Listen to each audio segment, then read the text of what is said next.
হলে আমরা দিল্লি পর্যন্ত ইনশাআল্লাহ যাব। ওয়াকফ সম্পত্তিকে দখল করে সেখানে বার নাইট ক্লাব বানিয়েছে ইসরায়েল। আমাদের বড় ভয় হয় আজকে আমাদের ওয়াকফ সম্পত্তি গুরুত্বপূর্ণ সম্পত্তি আমাদের বাপ দাদা রক্ত থেকে পানি করে আজকে ওয়াকফ করেছিলেন, জানি না এখানে কি হবে। আজকে আমরা সকলে এক হয়ে কাজ করব, এক হয়ে যেভাবে আমরা প্রতিবাদ করব। আজকে প্যালেস্টাইনের পক্ষে শিয়া সুন্নি যদি এক হয়ে তারা প্রতিবাদ করতে পারে, তাহলে আমরা সুন্নিরা আমরা কেন এক হতে পারবো না? আমরা সকলে এক হয়ে কাঁধে কাঁধ মিলিয়ে আমরা আবার যদি আমাদের এই প্রতিবাদকে যদি আমাদের এই আন্দোলনকে যদি মেনে না নেয়, ওয়াকফের যে পুরনো আইনকে যদি মেনে না নেয়, তা আমরা আবার কামরুজ্জামান ভাইকে বলবো যে আবার আপনি শহীদ মিনারে ডাকুন, আমরা সব সংগঠন আপনার সঙ্গে আছি ইনশাআল্লাহ। আর আমরা যদি হকের পক্ষে থাকি ইনশাআল্লাহ আল্লাহ পাক আমাদেরকে কামিয়াব করাবেন।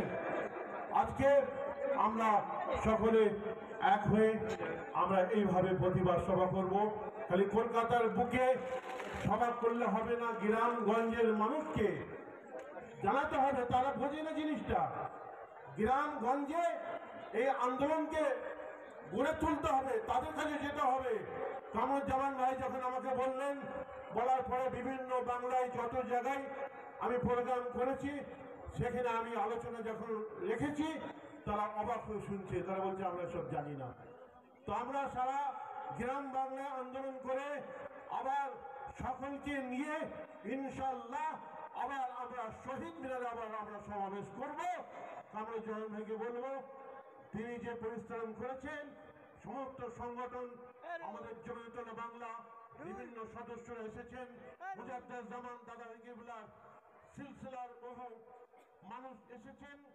তো আজকে আমরা সকলে আমরা তাদের সঙ্গে সাথ দেব, সব সংগঠনে এক হয়ে আমরা আবার প্রতিবাদ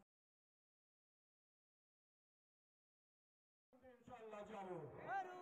ওয়াকফ বোর্ডের কালা কানুনের বিরুদ্ধে যেন আমরা প্রতিবাদ করতে পারি।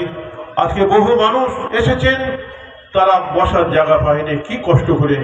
আর রাস্তায় দেখছিলাম যত মানুষ এসেছে কম বেশি, ঠিক তত মানুষ চলে যাচ্ছে। আজকে বড় ভালো লাগলো আমাদেরকে। আল্লাহ, এরা আপনার দ্বীনকে, ইসলামকে, শরীয়তকে এরা ভুলে যায়নি। আজকে তাই সেই ডাকি আজকে তারা জীবনের ঝুঁকি নিয়ে কলকাতায় দৌড়ে এসেছে। আল্লাহ, আজকে আমাদের সকলের মনের তামান্নাকে, মনের বাসনা কামনাকে আল্লাহ আপনি পূরণ করবেন।